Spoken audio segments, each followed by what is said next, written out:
This is a new question coming from LeetCode, problem number 516, longest palindromic subsequence. It has more than 9,372 upvotes, right? If you carefully see, it's a medium marked problem.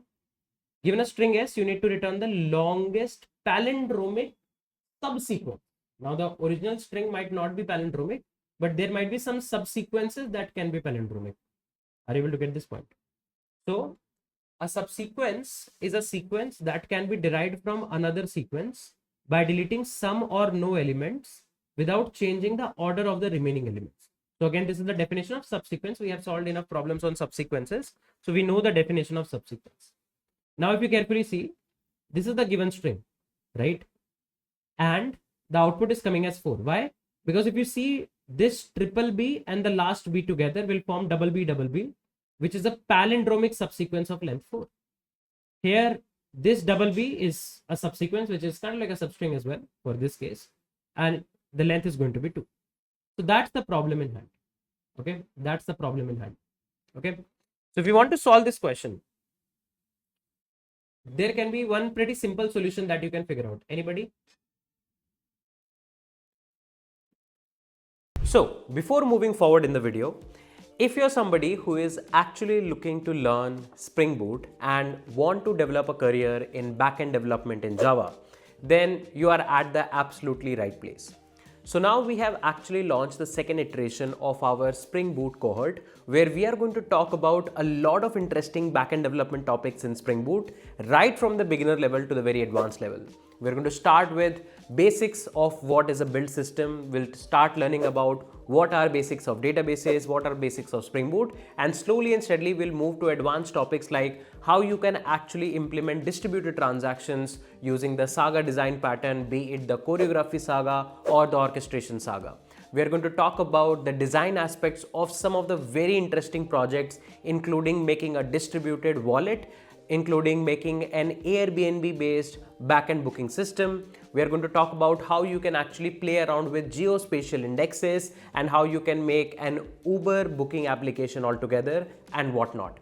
There's going to be a lot of important topics that are very frequently used in day-to-day backend engineering job, which will actually help you to get the idea of what exactly it looks like to develop these kind of like scalable applications. So if you want to turn up your portfolio into an absolute Spring Boot beast, then do check out the link in the description section below and use this coupon code to get maximum discount off on the cohort. And I'm really excited for you to join the cohort as well. So let's just resume back to the video. Now, interestingly, we can actually solve this particular question in one interesting way. Now, if you want to solve this question, one straightforward way that you can think about is that, let's say, if you have a string like A, B, B, C, and B, okay? And if you have a string like B, C, double B, A, okay? Let's say these are the two strings. If you carefully see, both of them are reverse of each other. Both of them are actually reverse of each other. If you calculate the LCS here, okay, what's the longest common subsequence here? If you carefully see, the longest common subsequence is going to be B, B, B. Let's take one more example. Let's say if I say A, C, B, D, C, D, A. Okay, this is the given string. If I reverse it, A, D, C, D, B, C, A. Now, if I calculate the longest common subsequence of these two strings, what is the longest common subsequence? I can get A here, then I can get this C here, then I can get a B here as well, then I can get a C here as well, and I can get a A here as well. Can you see? The length of the longest common subsequence of the original string and the reverse string is going to be the length of the longest palindromic subsequence altogether. So this can be one straightforward way that just generate the reverse of your original string and pass it to the function of longest common subsequence. You will get your answer. Now, another way to actually solve this question can be also pretty straightforward only. For example, A, C, B, D, C, D, A. Okay. Let's say we actually put I and J here. We actually put I and J here. Now, why I'm putting two two pointers on the two extreme ends, because we have to deal with palindromes. When you are dealing with palindromes, then you want everything to be read from left to right, same as everything to be read from right to left. And palindrome has a very interesting property. What is the property about a palindrome? If let's say there is a palindromic string, if let's say there is a palindrome, and to the left of the palindrome you attach a character, and to the right of the palindrome you attach the same character, the new string that you will get is also going to be a palindrome. For example, if you have a palindrome ABA, you attach C on both the sides, this is still a palindrome. Can I say that?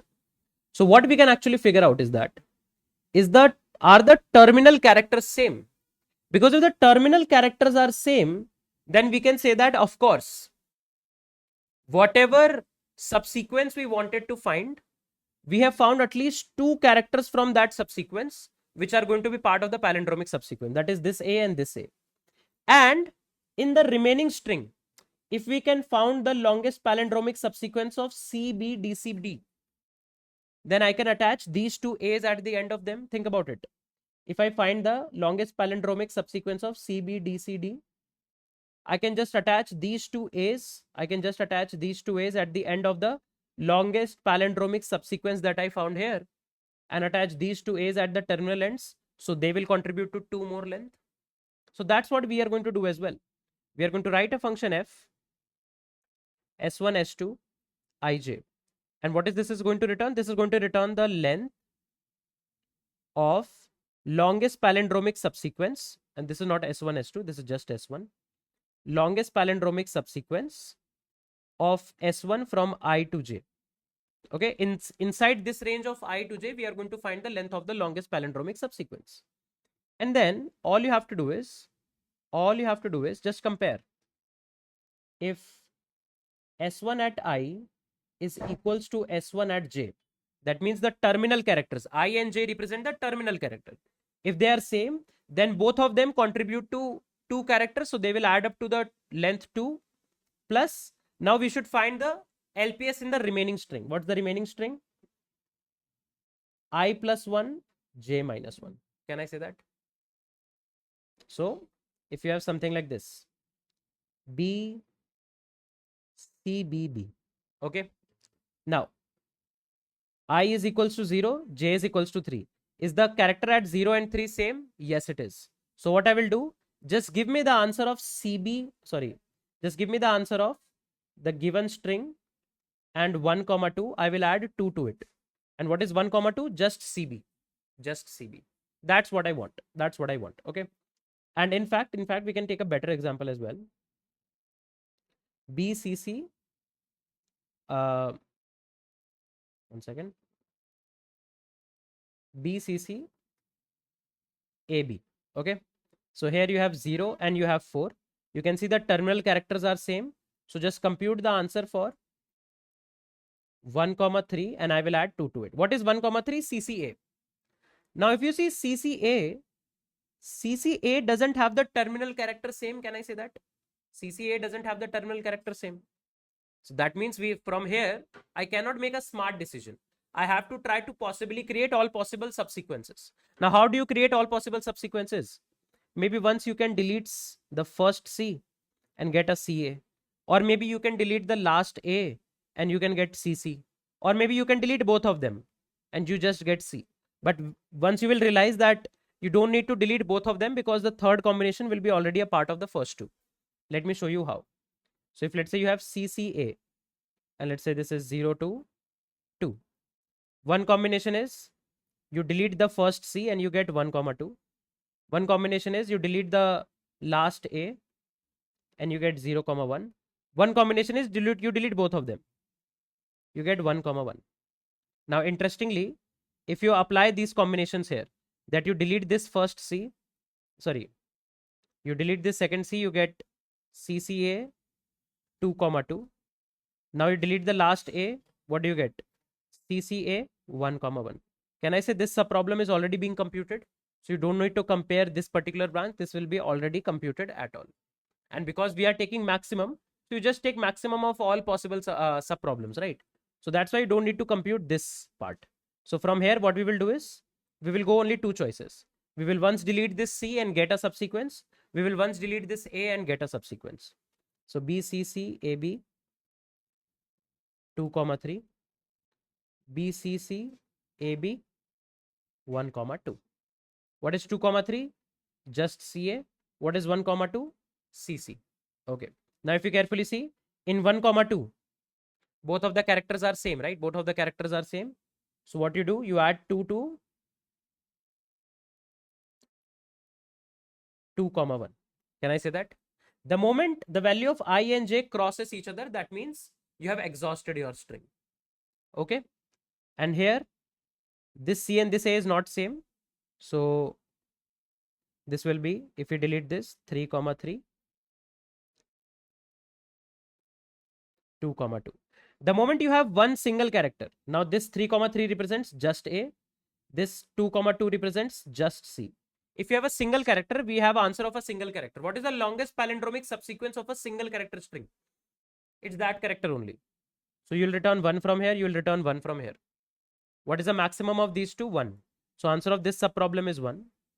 What is the answer of this subproblem? 0. So 0 plus this is 0, 0 plus 2 is this is 2.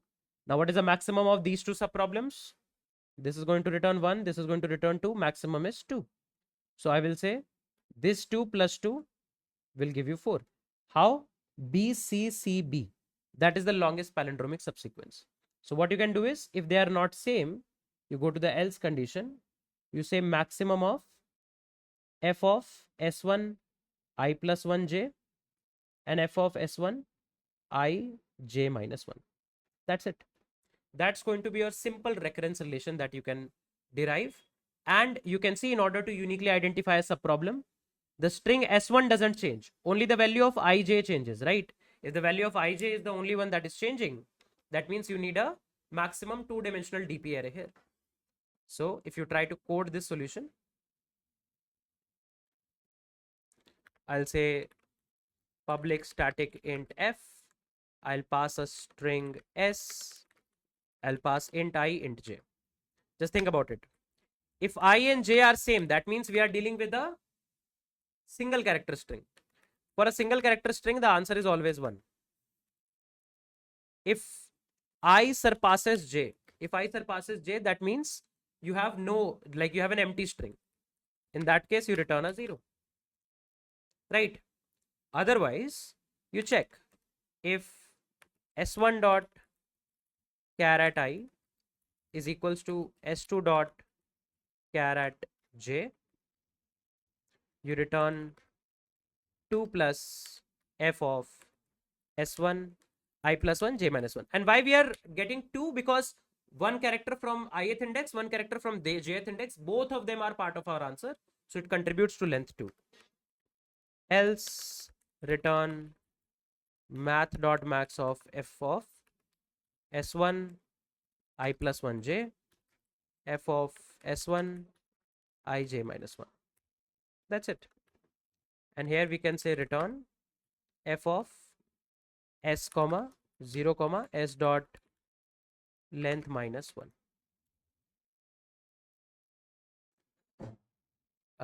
And let's just quickly check. Oh, sorry, this should be s1. And one more mistake probably. Oh, sorry. Let's change this to s1 only.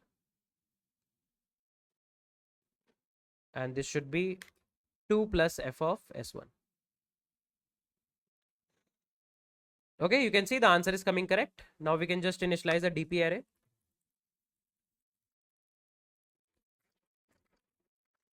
How big the DP array should be? It's of 1000 length, right? So I and j can have maximum value what? 1000. 1005, 1005. And here, if DP of ij is not equal to -1, that means the subproblem has been already computed. You return DP of ij. Otherwise, you call it like this. You store the answer of the subproblem in DP of ij. Right? And here what you can actually do is, let's I already have this logic handy. Okay, Let's paste this logic for initializing the DP array with -1. And now if I run the code, you can see still we get the right answer. And if we submit, you can see one shot, one kill. We are able to submit this problem altogether. Okay, as simple as that. That's how you can actually solve the problem of longest palindromic subsequence.